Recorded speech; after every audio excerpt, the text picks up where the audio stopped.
امروز بورسە نییە ئەو خەڵکەش پێم وتی لە هەموو کەس لە هەوڵی ئەوەیە خۆی دەوڵەمەندکا و وەک دەڵێن ئەو بوەستێ نرخی دۆلار ناوەستێ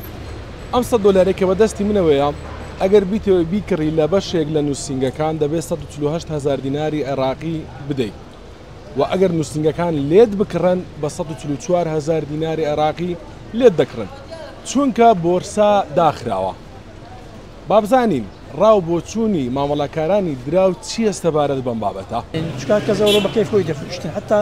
لە بازارەکان ئیسکان و مەسە مەحەلەکان تکە هەرێک ستا بڕۆ ئیسکان لاندەجیان بە 46 دەفرۆشی لاندجیان احتیمال بە 48 فرۆشی لاندجیان احتیمال بە 45 و شتێک فرۆشتن لەوانەیە کەمتر وەگری ئەوە بازار ئەوە لێرەش عین ئەوەیە کەس نییە بنین ئەوە بێ ئێستا هەم کەس لێرە ئازادە ئێستا بە 45 وەگی بە 6 دەفرۆشی احتیمال زیێشکە لەوانەیە بە 46 وەگی 47 فرۆشتن. امروز بۆرسە نییە ئەو خەڵکەش پێم وتی